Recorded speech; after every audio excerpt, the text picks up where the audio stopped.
Welcome to Thanjavur maths. இந்த வீடியோவில் நம்ம பார்க்க போகிறது 12th ஸ்டாண்டர்ட்கான கண்டினியூட்டி அண்ட் டிஃபரன்ஷியபிலிட்டி அப்படிங்கிற சாப்டரில் எக்ஸசைஸ் 5.6 தான் நம்ம இப்போ இந்த வீடியோவில் பார்க்க போகிறோம். நம்மளோட சேனலை நீங்கள் சப்ஸ்கிரைப் பண்ணாமல் இருந்தீங்கன்னா சப்ஸ்கிரைப் பண்ணி வச்சுக்கோங்க. வாங்க வீடியோக்குள்ளே போகலாம். ஸோ இப்போ நம்ம இந்த எக்ஸசைஸ் ஃபுல்லாகவே பார்க்க போகிறது என்ன ஃபார்மேட் அப்படின்னு பார்த்தீங்கன்னா பேராமெட்ரிக் ஃபார்ம் அப்படின்னு சொல்லுவாங்க. அதாவது இந்த எக்ஸசைஸ்க்கு முன்னாடி வரைக்கும் நம்ம வந்து எக்ஸு ஒய்ன்னு சொல்லிட்டு 2 வேரியபிள்ஸ் வச்சு தான் டிஃப்ரென்சியேஷன் பண்ணியிருந்திருப்போம்.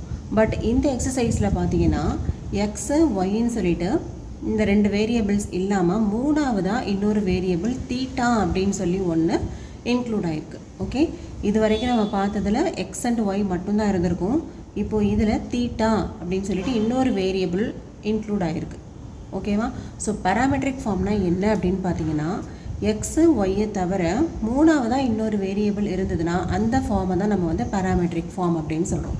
இங்கே தீட்டா அப்படின்னு இருக்கலாம், அப்படி இல்லைனா இன் டேர்ம்ஸ் ஆஃப் டி அப்படின்னு சொல்லியும் கொடுக்கலாம். ஸோ இப்படி கொடுத்துருந்தாங்கன்னா நம்ம dy/dx கண்டுபிடிக்கிறதுக்கு ஒரு ஃபார்முலா இருக்குது. அது என்ன அப்படின்னு பார்த்தீங்கன்னா dy/dx equal to dy/dθ divided by dx/dθ. அதாவது ஃபஸ்ட்டு ஒய்யை with respect to theta differentiate பண்ணணும். அடுத்தது எக்ஸையும் with respect to theta differentiate பண்ணிவிட்டு ரெண்டுத்தையும் டிவைட் பண்ணிங்கன்னா கிடைக்கிற ஆன்சர் தான் வந்து dy/dxோடு தான் இருக்கும். ஓகேவா? ஸோ இது வரைக்கும் நம்ம y with respect to X தான் டிஃப்ரென்ஷியேட் பண்ணோம். பட் இந்த பேராமெட்ரிக் ஃபார்மில் நம்ம பண்ண போகிறது ஃபுல்லாகவுமே வந்து அந்த தேர்ட் வேரியபிளை பொறுத்து தான் நம்ம வந்து டிஃப்ரென்ஷியேட் பண்ணணும். அதாவது இங்கே வந்து வித் ரெஸ்பெக்ட் டு தீட்டா தான் டிஃப்ரென்ஷியேட் பண்ணியிருக்கோம்.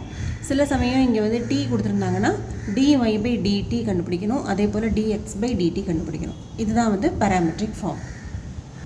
ஸோ எக்ஸசைஸ் 5.6ல் நம்ம இப்போ ஃபஸ்ட்டு கொஷின் பார்க்க போகிறோம். ஃபஸ்ட்டு கொஷின் என்ன அப்படின்னு பார்த்தீங்கன்னா x equal to 2at² and y equal to at⁴ அப்படின்னு கொடுத்துருக்காங்க. இங்கே இந்த t இருக்கு இல்லையா, இதுதான் வந்து இங்கே நமக்கு பேராமீட்டர். ஸோ dy/dx கண்டுபிடிக்கிறதுக்கு முன்னாடி நம்ம dx/dt என்னன்னு கண்டுபிடிக்கணும், அதே போல் dy/dt என்னன்னு கண்டுபிடிக்கணும். அதாவது differentiation with respect to t தான் இப்போ பண்ண போகிறோம். யூஸ்வலாகவே நம்ம differentiation with respect to X பண்ணும்போது எக்ஸோட டிஃபரன்சியேஷனை வந்து 1ன்னு சப்ஸ்டியூட் பண்ணிப்போம் இல்லையா, அதே போல் இங்கே வித் ரெஸ்பெக்ட் டு டி பண்ணுறதுனால டிஃபரன்சியேஷன் ஆஃப் டி வந்து எப்போவுமே என்னது 1. ஸோ நீங்கள் எந்த வேரியபிளுக்கு வித் ரெஸ்பெக்ட் டு பண்ணுறீங்களோ அதோட டிஃபரன்சியேஷன் வந்து 1ன்னு தான் வரும். இதுதான் வந்து ஜென்ரல். ஓகே, ஸோ இப்போது 2at², 2a வந்து கான்ஸ்டண்ட்டாக அப்படியே எழுதிக்கோங்க. கான்ஸ்டன்ட் வந்து மல்டிப்பிளில் வரும்போது அப்படியே தான் இருக்கும். t²ஓட டிஃபரன்சியேஷன் இப்போது நம்ம x² எப்படி டிஃபரன்சியேஷன் போடுவோம், 2xன்னு போடுவோம் இல்லையா, அதே போல் தான் t² டிஃபரன்சியேஷன் 2t இன்ட்டு நம்ம dy/dxன்னு போடுவோம். ஆனால் இங்கே dt/dxன்னு போடக்கூடாது, ஏன்னா நம்ம வந்து எதை வச்சு தான் டிஃபரன்ஷியேட் பண்ணிகிட்டு இருக்கோம், dtயை வச்சு தான் டிஃபரன்ஷியேட் பண்ணிக்கிட்டு இருக்கோம். அப்போ டிஃபரன்சியேஷன் ஆஃப் t வந்து 1ன்னு தான் வரும். Okay, so 2 2s are 4at, அதாவது dx/dt ஈக்குவல் டு 4at அப்படின்னு சொல்லிட்டு ஆன்சர் கிடச்சிருச்சு. நெக்ஸ்ட்டு இதே போல் dy/dt கண்டுபிடிக்கலாம். a வந்து கான்ஸ்டன்ட்டு, t⁴ x⁴ ஓடுதுன்னா நம்ம 4 இன்ட்டு x³ போடுவோம், இங்கே t³ டிஃபரன்சியேஷன் ஆஃப் t வந்து 1. இப்போது dy/dt ஈக்குவல் டு 4at³ அப்படின்னு சொல்லி கிடைக்குது. பட் நமக்கு என்ன வேணும், ஃபைனலாக dy/dx தான் வேணும். ஸோ பேராமெட்ரிக் ஃபார்முலா படி இது எப்படி எழுதிக்கலாம், dy/dt டிவைடட் பை dx/dt அப்படின்னு எழுதலாம். dy/dtயோட வேல்யூ வந்து 4at³ டிவைட் பை dx/dtயோட value 4at. So 4a cancel ஆகிடும், டீயும் கேன்சல் ஆகிடுச்சுன்னா ரிமைனிங் வந்து நமக்கு t² அப்படின்னு கிடைக்குது. That is dy/dx equal to t². So parametric ஃபார்மில் வந்து நமக்கு ஆன்சர் வந்து எப்படி கிடைக்கும்னா இன் டேர்ம்ஸ் ஆஃப் அந்த பேராமீட்டரோடைய தான் கிடைக்கும் ஆன்சர். ஓகேவா? அப்படி இல்லைனா கான்ஸ்டண்ட்டாக இருக்கலாம். பட் பேராமீட்டர் தான், இப்போது t தானே பேராமீட்டர், இப்போ dy/dxங்கிறது t² in terms of that பேராமீட்டரில் தான் கிடைக்குது. நெக்ஸ்ட்டு நம்ம பார்க்க போகிறது செகண்ட் கொஷின். செகண்ட் கொஷினில் எது பேராமீட்டர்னு பார்த்தீங்கன்னா தீட்டா. ஏன்னா எக்ஸு ஒய்யை தவிர இன்னொரு வேரியபிள் எது இருக்குன்னா தீட்டா. அப்போ அந்த தீட்டாங்கிறது தான் இங்கே நமக்கு பேராமீட்டர். ஸோ நம்ம இங்கே என்னென்ன கண்டுபிடிக்கணும், dx/dθவும் dy/dθவும் தான் நம்ம ஃபஸ்ட்டு கண்டுபிடிக்க வேண்டியது. இப்போது dx by d theta போட்டிங்கன்னா a வந்து கான்ஸ்டன்ட்டு, cos theta ஒரு டிஃபரன்சியேஷன் sin theta. ஓகே, இப்போ நமக்கு என்ன ஆன்சர் வருது? மைனஸ் a sin thetaன்னு கிடைக்குது. அதே போல் இங்கே b கான்ஸ்டன்ட்டு, cos theta ஒரு differentiation minus sin theta, theta ஒரு டிஃபரன்சியேஷன் 1 தான். d theta by dx அப்படின்னு போட்டக்கூடாது. இங்கே வந்து வித் ரெஸ்பெக்ட் டு theta தான் டிஃபரன்ஷியேட் பண்ணுறோம். அப்போ theta ஒரு டிஃபரன்சியேஷன் 1 தான். ஸோ அதை நம்ம போட வேண்டியதில்லை. அப்போது dy by d theta என்ன கிடைக்குதுன்னா மைனஸ் b sin theta அப்படின்னு சொல்லி கிடைக்குது. ஓகே, நம்ம எப்போவுமே என்ன கண்டுபிடிப்போம்? dy by dx கண்டுபிடிப்போம். ஸோ பேராமெட்ரிக் ஃபார்முலா படி dy by d theta divided by dx by d theta. dy by d theta என்னது? Minus b sin theta divided by minus a cos theta. Minus a sin theta. இதுவும் வந்து a sin theta தானே. So next minus minus cancel ஆகிடும், sin thetaவும் cancel ஆகிடும். ஃபைனலாக என்ன இருக்குன்னு பாருங்கள், b by a where a and b are constant. So parametric ஃபார்மில் கொடுக்கும் போது நமக்கு ஒன்று ஆன்சர் வந்து இன் டேர்ம்ஸ் ஆஃப் பேராமீட்டரில் கிடைக்கும், நமக்கு ஃபஸ்ட்டு கொஷனில் கிடைச்ச மாதிரி. அப்படி இல்லைன்னா கான்ஸ்டண்ட்டாக கிடைக்கும். சரியா, இங்கே உள்ள ஆன்சர் வந்து b by a தான். Next question number 3. தேர்ட் கொஷனில் என்ன பேராமீட்டர்னு பார்த்தீங்கன்னா t. So dx by dt dy by dt கண்டுபிடிக்க போகிறோம். sin t-யை டிஃப்ரென்ஷியேட் பண்ணால் வந்து cos t அண்ட் t-யோட டிஃப்ரென்சியேஷன் வந்து 1 தான். அப்போது cos t தான் நமக்கு dx by dt. அடுத்தது திரும்ப cos 2t, cos x-ஓட டிஃப்ரென்சியேஷன் என்னது? Minus sin x. இங்கே எக்ஸுக்கு பதிலாக 2t இருக்குது. ஓகே, திரும்ப நம்ம எப்போவுமே வந்து இப்போ cos 2xன்னு இருந்தால் என்ன பண்ணுவோம்? மைனஸ் sin 2x அப்படின்னு போட்டுருவோம், அதை டிஃப்ரென்ஷியேட் பண்ணிவிட்டு. அடுத்தது இந்த 2xை டிஃப்ரென்ஷியேட் பண்ணி 2 போடுவோம் இல்லையா, வித் ரெஸ்பெக்ட் எக்ஸ் பண்ணும்போது. அதே மாதிரி தான் இங்கே வித் ரெஸ்பெக்ட் டு t பண்ணிகிட்ருக்கோம். ஸோ 2tயில் டிஃப்ரென்ஷியேட் பண்ணால் 2ன்னு கிடைக்கும். 2 into 1 2 which is equal to minus 2 sin 2t. Okay, so இப்போ நம்ம வந்து ஃபார்முலாவில் சப்ஸ்டியூட் பண்ணிக்கலாம். நம்ம ஃபார்முலா என்னது? dy by dx equal to dy by dt divided by dx by dt. This is equal to, இப்போ dy by dtக்கு பதிலாக minus 2 sin 2t போட்டுக்கலாம். cos t dx by dt வந்து cos t. ஸோ அதை substitute பண்ணியாச்சு. இப்போ பாருங்கள், minus 2 sin 2 தீட்டாவுக்கு ஒரு formula இருக்கு இல்லையா, என்னது? 2 sin theta cos theta. இங்கே தீட்டாவுக்கு பதிலாக t இருக்குது. அப்போ 2 sin t cos t. இந்த sin 2tக்கு பதிலாக 2 sin t cos t trigonometric formula use பண்ணிக்கிறோம். Divided by cos t. இப்போது cos tயும் கேன்சல் ஆகிடும். Minus 2 2s are 4 sin t. இதுதான் வந்து dy by dxோட ஆன்சர். ஸோ இந்த கொஷனில் நமக்கு ஆன்சர் வந்து எப்படி கிடச்சிருக்குன்னா இன் டேர்ம்ஸ் ஆஃப் பேராமீட்டர்லேயே கிடச்சிருக்கு. Okay, next question number 4. Fourth கொஷனில் பேராமீட்டர் எதுன்னு பார்த்தீங்கன்னா t. ஸோ dx by dtயும் dy by dtயும் கண்டுபிடிக்க போகிறோம். இப்போ dx by dtக்கு x பவர் n ஃபார்முலா இல்லையா, n into x power n minus 1. அப்போ 4 இன்ட்டு t பவர் 4 மைனஸ் 1. இப்போ t கியூப். இதெல்லாம் நம்ம வந்து டேரெக்டாகவே ஃபார்முலா போட்டுடலாம், நம்ம வந்து சப்ஸ்டியூஷன்லாம் கொடுக்க வேண்டியதில்லை. ஏன்னா இது நம்ம ஏற்கனவே இந்த ஃபார்முலாஸ்லாம் நிறைய பார்த்தாச்சு. இப்போ இங்கே வந்து நீங்கள் டேரெக்டாகவே சப்ஸ்டியூட் பண்ணிடலாம்.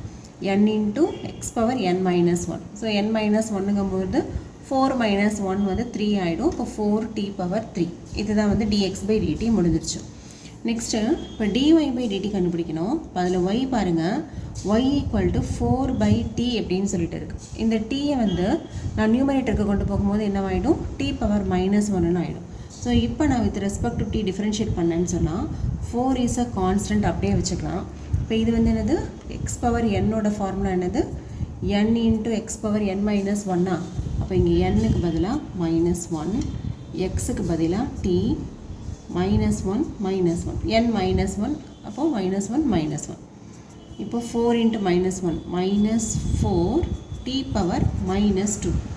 ஓகே, இது எப்படி எழுதிக்கலாம்? மைனஸ் 4 பை டி ஸ்கொயர் அப்படின்னு எழுதிக்கலாமா? இப்போது dy by dt முடிச்சிட்டோம். So finally we have to find dy by dx. we know the formula for parameter dx by dt. So ரெண்டுத்தையும் நம்ம வந்து இப்போ சப்ஸ்டியூட் பண்ண போகிறோம். dy by dtக்கு பதிலாக minus 4 by t square divided by dx by dtக்கு பதிலாக 4t cube. Okay, this is equal to, இப்போ பாருங்கள் இது ரெண்டுமே வந்து டினாமினேட்டர் தானே, அப்போ நம்ம ரெண்டுத்தையுமே டினாமினேட்டரில் எழுதிக்கலாம்.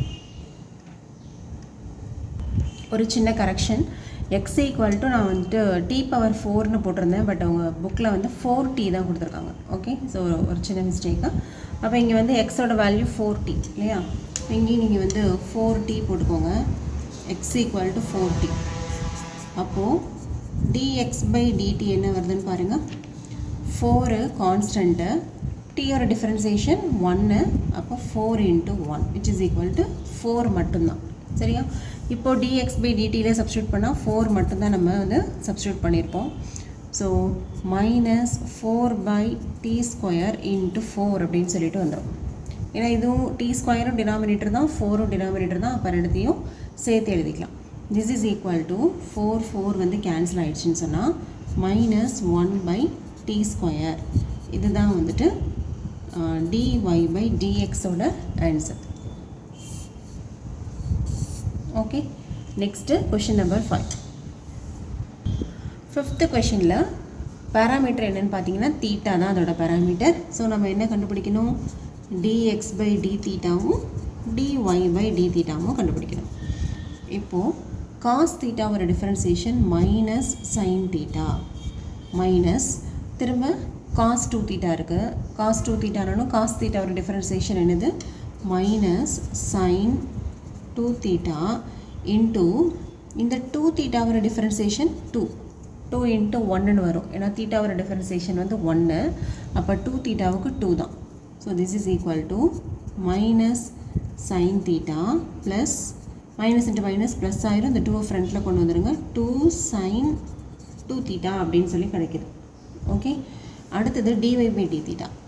சைன் தீட்டாவோட டிஃப்ரென்சியேஷன் வந்து காஸ் தீட்டா, அதே போல் சைன் 2 தீட்டாவோட டிஃப்ரென்சியேஷன் காஸ் 2 தீட்டா, 2 தீட்டாவோட டிஃப்ரென்சியேஷன் வந்து 2. நம்ம வந்து டிஃப்ரென்ஷியேட் பண்ணும்போது ஈச் அண்ட் எவ்ரி டைம் பண்ணணும். அப்போ இந்த 2 நீங்கள் மிஸ் பண்ணிடாதீங்க, மிஸ் பண்ணிங்கன்னா ஆன்சர் தப்பாக வந்துடும். This is equal to cos theta minus 2 cos 2 theta அப்படின்னு சொல்லி கிடைக்குது. ஸோ ஃபைனலாக நம்ம என்ன கண்டுபிடிப்போம், எப்போதுமே dy by dx தான். dy by d theta divided by dx by t theta. இதில் அப்படியே சப்ஸ்டியூட் பண்ணிடலாம். First dy by d theta வந்து cos theta minus 2 cos 2 theta. Okay, divided by dx by d theta வந்து என்னது, 2 sin 2 theta. அதாவது இந்த positive டேர்மை நான் வந்து ஃபஸ்ட்டு எழுதிக்கிறேன், அடுத்து உள்ள மைனஸ் சைன் தீட்டாவை ரெண்டாவது எழுதிக்கிறேன். இதுதான் வந்து dy by dx. Okay, but இது வந்து ஒரு 1 மார்க் 2 மார்க் கொஷின்னா இதோட நம்ம வந்து ஆன்சரை ஸ்டாப் பண்ணிடலாம். இதுவே ஒரு 3 மார்க்கோ 5 மார்க்கோ இருந்ததுன்னா ஃபர்தராக இதில் காஸ் 2 தீட்டாவுக்குள்ள ஃபார்முலா ட்ரிக்னாமெட்ரிக் ஃபார்முலா அப்ளை பண்ணணும், சைன் 2 தீட்டாவோட ட்ரிக்னாமெட்ரிக் ஃபார்முலா அப்ளை பண்ணணும், அப்புறம் சிம்பிளிஃபை பண்ணி ஒரு ஆன்சர் கொடுக்கணும். ஓகே, அது வந்து நீங்கள் அடுத்து உள்ள இந்த 6th கொஷின்லேருந்து கொஞ்சம் நமக்கு வந்து இப்போ அடுத்த ட்ரிக்னாமெட்ரிக் ஃபார்முலா யூஸ் பண்ணி சிம்பிளிஃபிகேஷன் பண்ணி தான் ஆன்சர் போட்டிருப்போம். ஸோ அதுவும் நீங்கள் வந்து 6th கொஷின்லேருந்து நீங்கள் பார்த்துக்கோங்க. இந்த ஃபஸ்ட்டுலேருந்து 5th கொஷின் வரைக்கும் நம்ம வந்து இடையில கொஞ்சம் பிரேக் ஆகிடுச்சு. அதனால தான் இப்போ வந்து இந்த எக்ஸசைஸ் இந்த சாப்டரோட லாஸ்ட்டு செஷனில் நான் இதை வந்து கொடுத்துருக்கேன். இதுக்கு அடுத்தது நம்ம பார்க்க போகிறது வந்து அப்ளிகேஷன் ஆஃப் டெரிவேட்டிவ்ஸுங்கிற சாப்டர் 6 தான் நம்ம வந்து பார்க்க போகிறோம். இதோட நம்ம இந்த வீடியோ வந்து கம்ப்ளீட் ஆகுது. நம்மளோட சேனல் உங்களுக்கு பிடிச்சிருந்ததுன்னா லைக் பண்ணுங்கள், ஷேர் பண்ணுங்கள். தேங்க்யூ ஃபார் வாட்சிங்.